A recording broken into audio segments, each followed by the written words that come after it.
Hello, सही बच्चे को आवाज आ रहा है?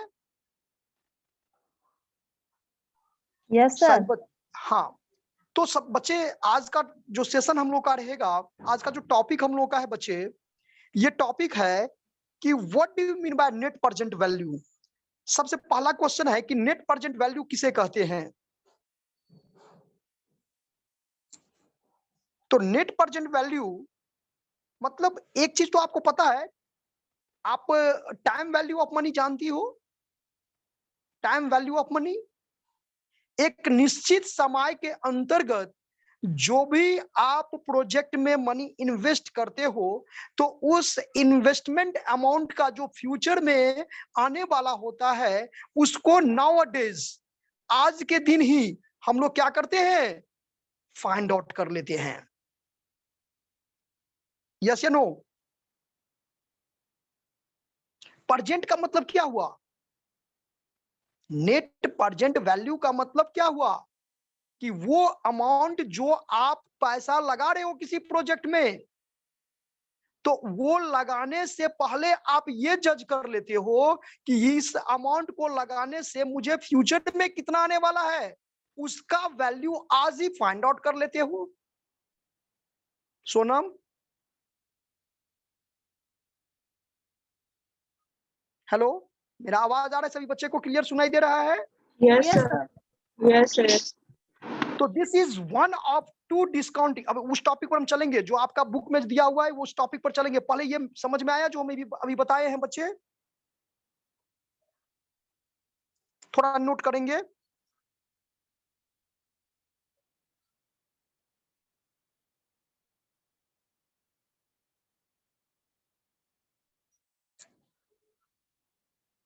What do you mean by, basic question है कि what do you mean by net present value?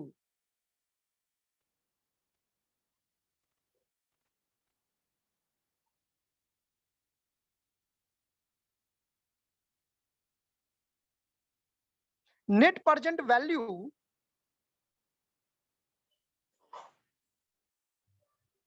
net present value is the value of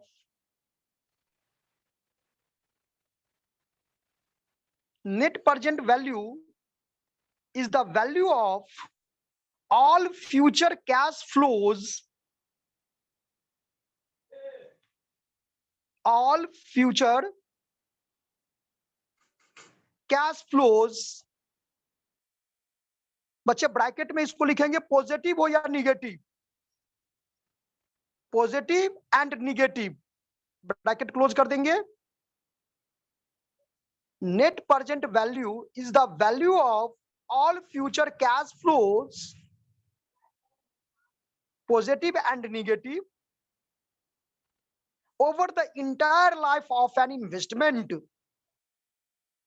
over the entire life of an investment।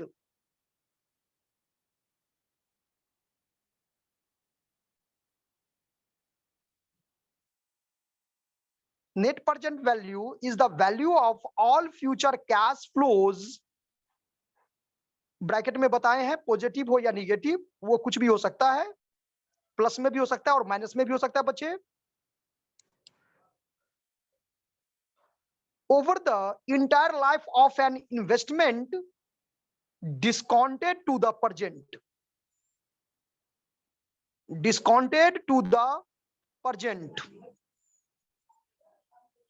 discounted to the present।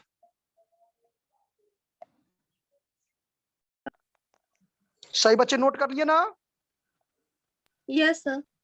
क्या ये समझ में आया बच्चे? एक बार पढ़ो तो रागिनी।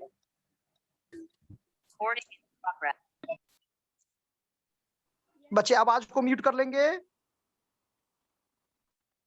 हम क्या नोट करवाए हैं कि net present value is the value of all future cash flow. What do you mean by cash flows? Cash flow आप जानती हो, आप लोग जानते हो बच्चे?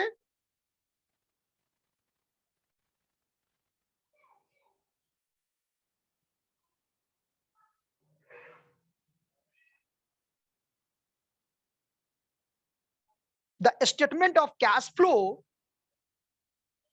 as the cash flow statement is one of the three key जो financial statement that report the cash generated and spent during a specific period of time, चाहे वो मंथली हो, चाहे वो क्वार्टरली हो, चाहे वो ईयरली हो, तो एक निश्चित एक सर्टेन पीरियड के अंतर्गत जो भी मनी हम जनरेट करते हैं बच्चे, अब आप पढ़े होंगे इनफ्लो और आउटफ्लो, पढ़े हैं ना? कैश अगर आ रहा है तो उसको हम बच्चे क्या कहते हैं? Yes. इनफ्लो। Inflow. और कैश जब जाता है तो उसको हम लोग क्या कहते हैं? Outflow. तो there are two types of flow. अगर मनी का इन्वॉल्विंग, देखो कोई भी मॉनेटरी ट्रांजैक्शन अगर होता है तो उसमें दो ही चीज हो सकता है बच्चे, या तो रिसिप्ट होगा या तो पेमेंट होगा। तो receipt of cash it means क्या? इनफ्लो। और पेमेंट ऑफ कैश मींस क्या? आउटफ्लो। ठीक है, समझ में आया ये? तो net present value is the value of all future cash flow, जो भविष्य में आपको पैसा आने वाला है, over the entire life of an investment discounted to the present. Net present value analysis, paragraph change लिखिए आगे। Net present value analysis is a form of intrinsic, is a form of, देखिए आगे क्या करें बच्चे,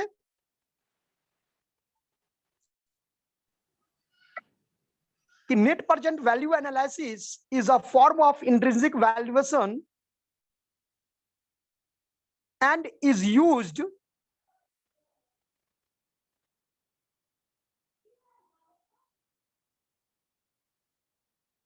net present value analysis is a form of intrinsic intrinsic valuation and is used extensively across finance,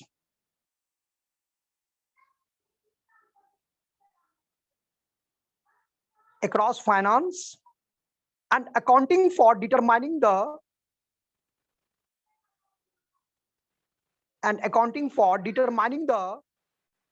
value of a business.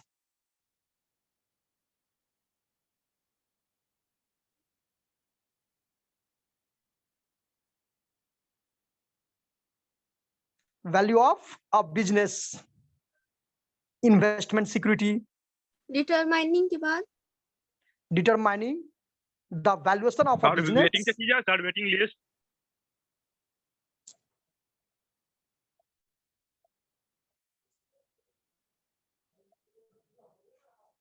determining the valuation,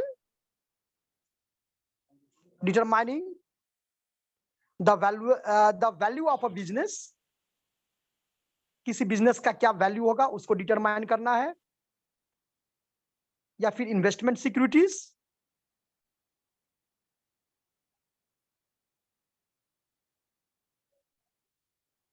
capital project, new venture,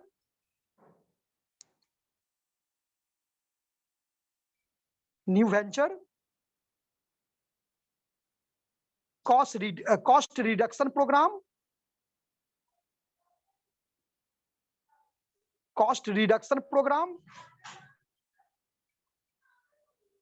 and anything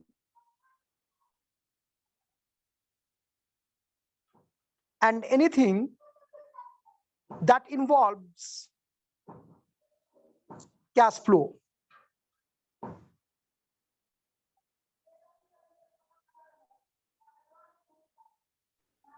sir that involves के बाद That involve cash flow.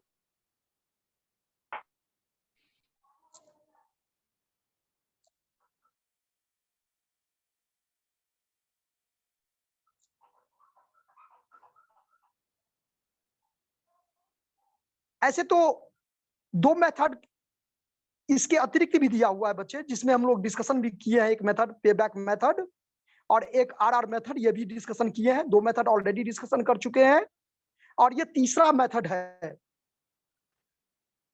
ये भी तो judgement ही है। इसमें भी तो judgement होता है कि पैसा जो हम इन्वेस्ट कर रहे हैं वो मेरे लिए आगे के लिए प्रॉफिटेबल है कि नहीं है, फ्यूचर के लिए। अगर प्रॉफिटेबल है तो इन्वेस्ट करेंगे, यानी प्रोजेक्ट को एक्सेप्ट करेंगे, अदरवाइज क्या कर देंगे, रिजेक्ट कर देंगे। तो नेट प्रेजेंट वैल्यू में जो इसका रूल है, वो rules of the net present value method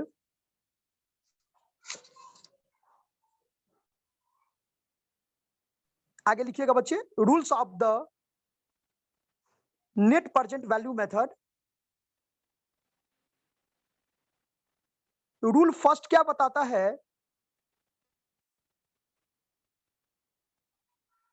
if the net present value, rule first में लिखिएगा बच्चे,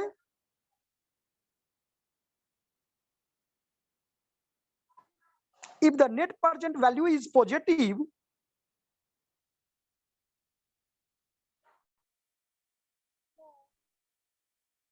the project is acceptable.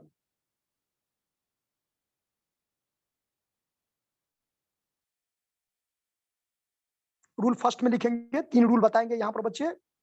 First rule कह रहा है कि अगर नेट प्रेजेंट वैल्यू पॉजिटिव होता है तो प्रोजेक्ट को एक्सेप्ट करेंगे। क्यों एक्सेप्ट करेंगे? Because positive net present value means, because positive net present value means actual rate of return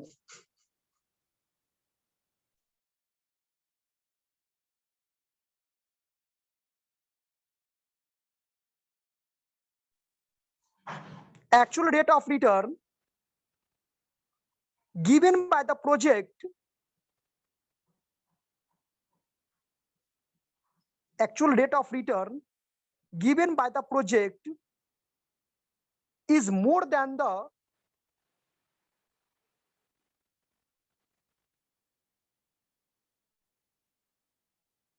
is more than the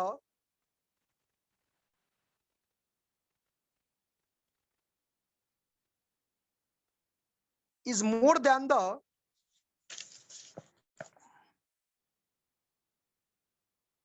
expected rate of return.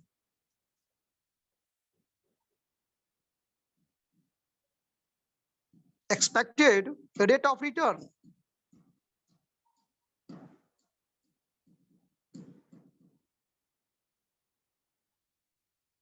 यानी हम लोग ऐसे भी समझ सकते हैं कि जो भी आपको डिस्काउंटिंग कैश फ्लो होगा, उस टोटल में से इनिशियल इन्वेस्टमेंट को अगर हम लोग बच्चे माइनस कर देते हैं तो it is called net present value होता है।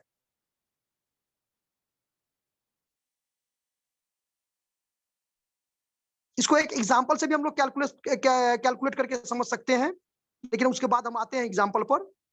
सेकेंड रूल पर रूल हम लोग इसमें नोट कर लेंगे।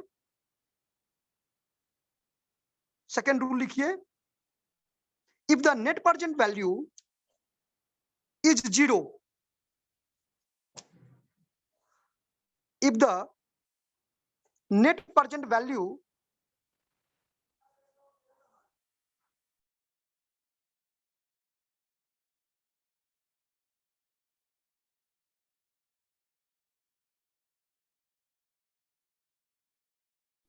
बच्चे कैमरा ऑन कीजिए। If the net present value is 0, the project is acceptable.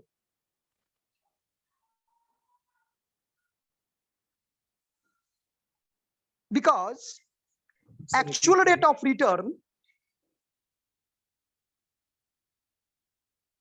because actual rate of return given by the project because actual rate of return given by the project and expected rate of return are equal.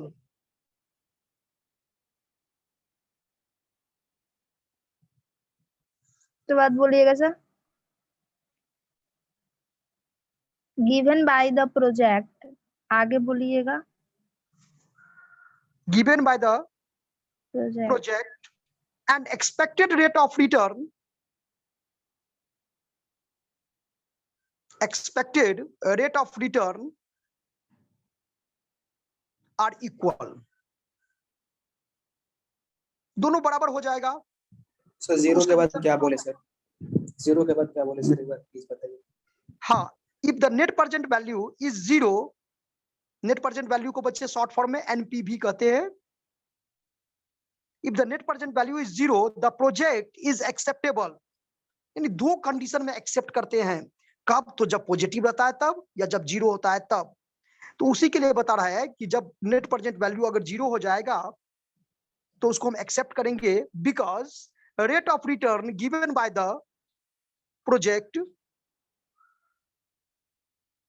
because actual rate of return given by the project and expected rate of return are equal.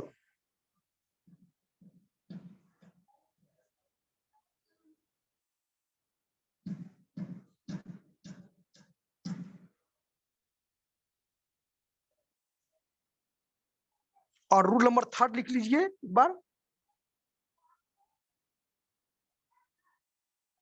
Rule number 3, if the net present value is negative, if the net present value is negative,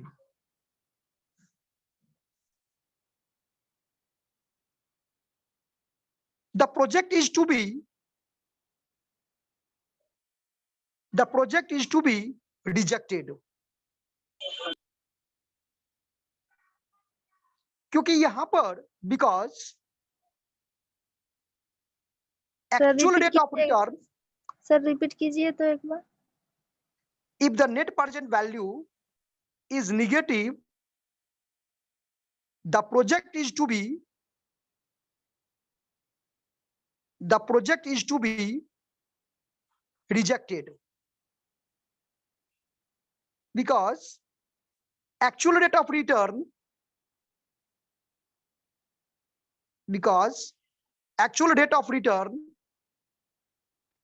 given by the project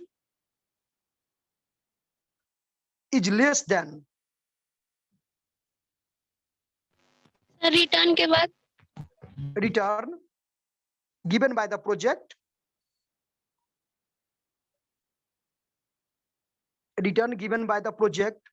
is less than expected rate of return.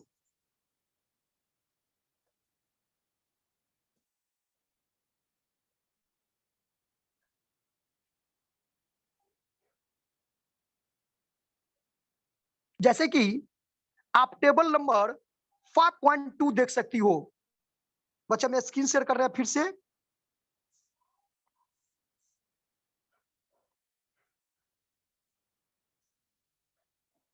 ये देखिए, जिन बच्चे के पास में study material है वो अपने study material देखेंगे। आप क्या देख रहे हो कि यहां पर ईयर है, फर्स्ट कॉलम ईयर है, सेकेंड प्रोडक्ट है ए और बी, दो प्रोडक्ट है, दोनों में कैश फ्लो है, दोनों का नेट प्रेजेंट वैल्यू यहां पर गिवन है। तो ये 10 लाख इनिशियल इन्वेस्टमेंट है। क्या है बच्चे? इनिशियल इन्वेस्टमेंट, जो 0 ईयर लिखा हुआ है। First year 3 lakh, second year 3 lakh, 4 year 2, ये इस तरह से इसका डेटा दिया हुआ है।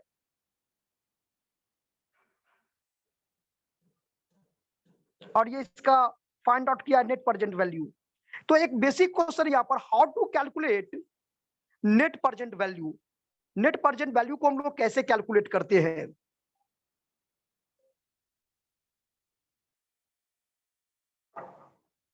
ठीक है, हाउ टू कैलकुलेट, बच्चे क्वेश्चन लिखेंगे आप लोग, how to calculate present value.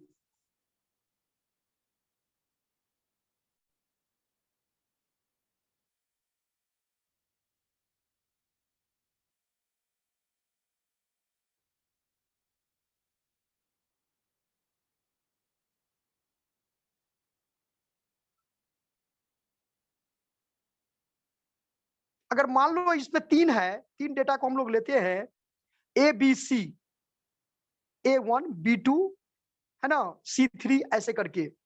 अगर A1 A2 A3 लेंगे, 3 डेटा लेते हैं, तो फॉर्मूला लिखिए बच्चे।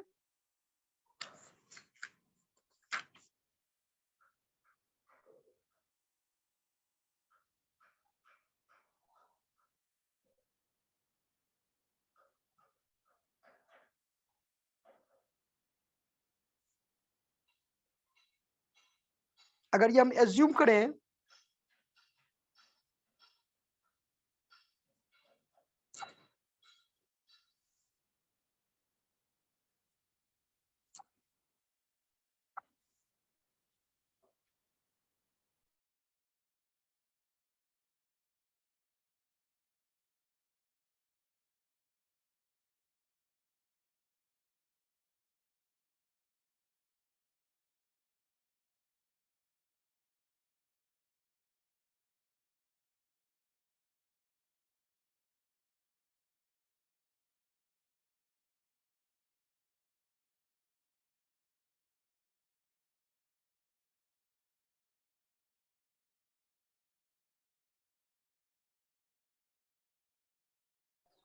इसको, बच्चे सभी को ये स्क्रीनशॉट ले लीजिए, जो आपके पास में पेज हम स्क्रीन शेयर किए हैं।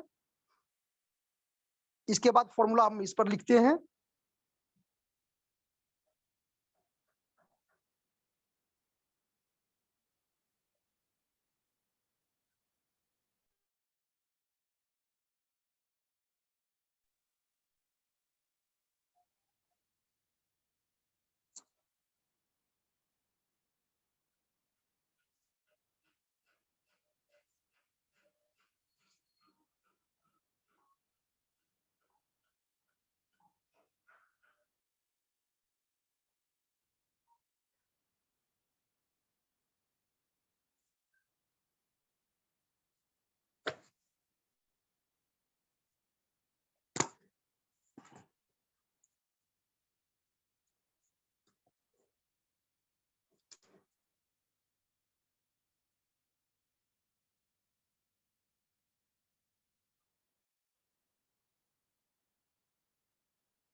हेलो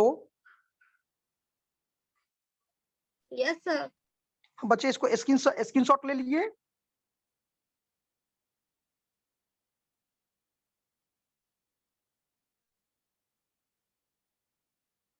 ये देखिए,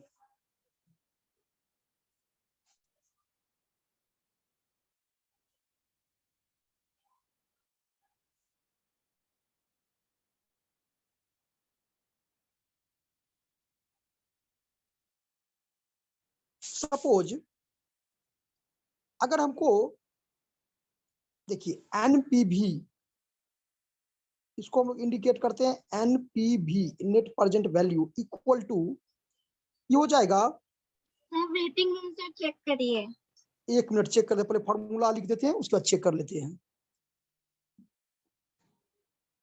1 + r ब्रैकेट कर दीजिए। ये जैसे जैसे बच्चे बढ़ता जाएगा, जैसे Z1 हुआ, Z2 हुआ, Z मतलब ABCD, ये इसको कुछ भी हम लोग एज्यूम कर सकते हैं, तो ये स्क्वायर हो जाएगा, फिर ये Q हो जाएगा, ऐसे करके ये बढ़ता चला जाएगा। इसको यहाँ पर XYZ कर सकते हैं, ठीक है। और इसके बाद आप इसमें क्या लिखोगे, प्लस डॉट डॉट कहां तक, इनिशियल इन्वेस्टमेंट जहां तक होगा, ये 3 साल 4 साल 5 साल जितना जाएगा, ठीक है। इसमें से इनिशियल इन्वेस्टमेंट को क्या करेंगे, लास्ट में माइनस कर देना है, माइनस कर देंगे। हाँ, या थोड़ा स्पेस मेरे पास नहीं, कम था, इसलिए आप इसको नोट कर लेंगे बच्चे। सर आपका लास्ट टॉपिक है ना सर, सिलेबस खत्म होने वाला है। 1 मिनट रुक जाइए बच्चे।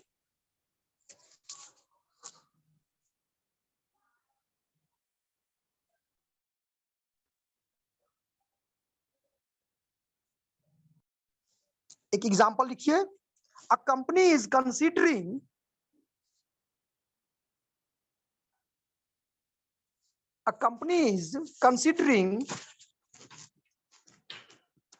purchase of machine. A company is considering purchase of machine, two machine, X and Y.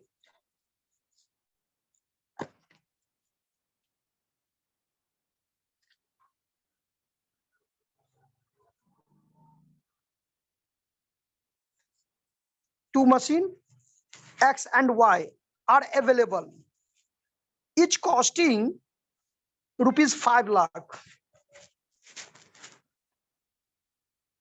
Each costing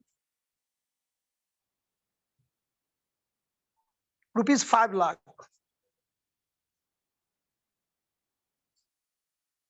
The required rate of return, sir एक is बार रिपीट कीजिए, मशीन एक्स एंड वाई के बाद repeat कर दीजिए। X and Y are available, each costing rupees 5 lakh.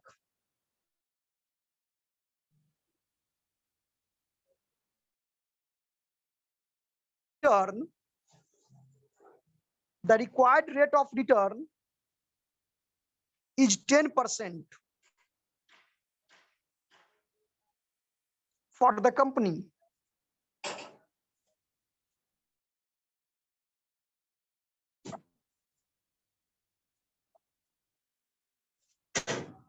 For the company, the useful lifespan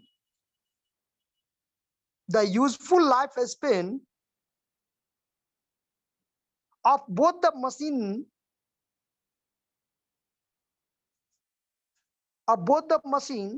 is 5 years.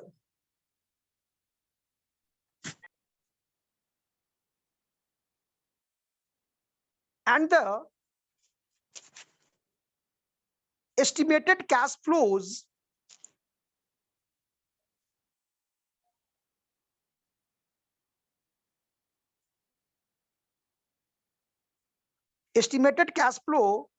from the machine are as follows.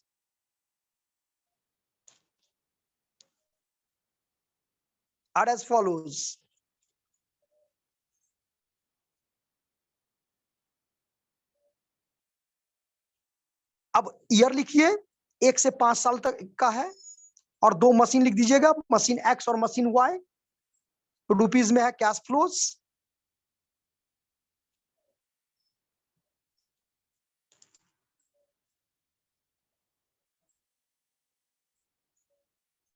Machine x में data लिखिए 1,50,000 first year में,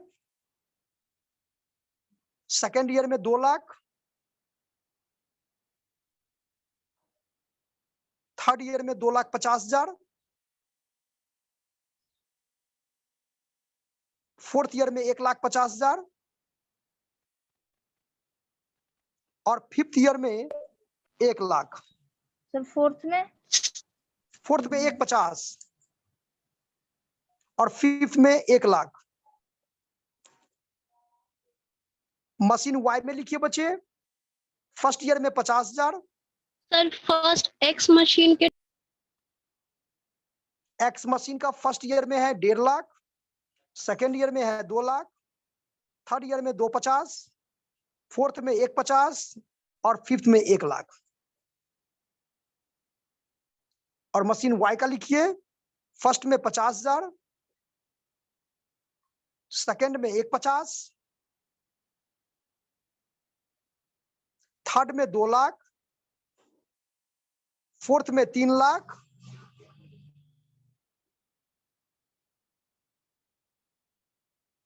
और 5th में 2 lakh.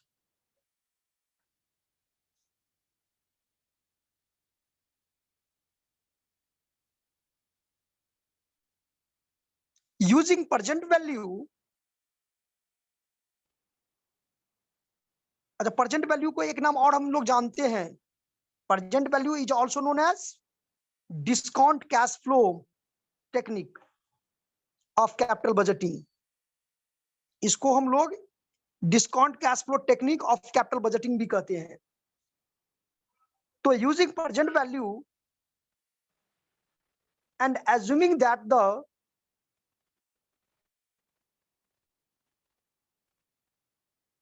using present value and assuming that the salvage value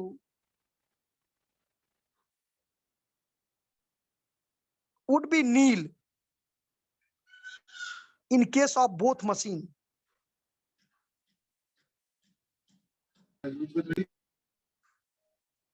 would be nil in case of both the machine। दोनों ही machine के cases में जो salvage value है, जो स्क्रैप वैल्यू है, जो ब्रेकअप वैल्यू है, वो क्या है, या रेसिडुअल वैल्यू है, वो आपका नील है।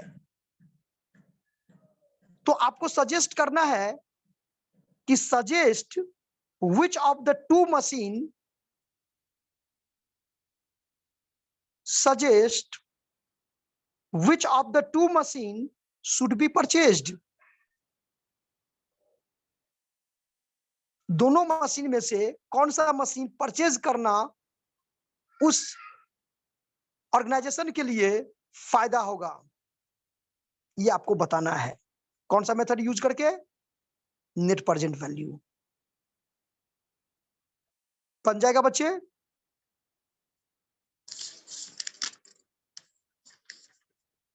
डिस्काउंटिंग फैक्टर निकालने आता है ना आप लोगों को?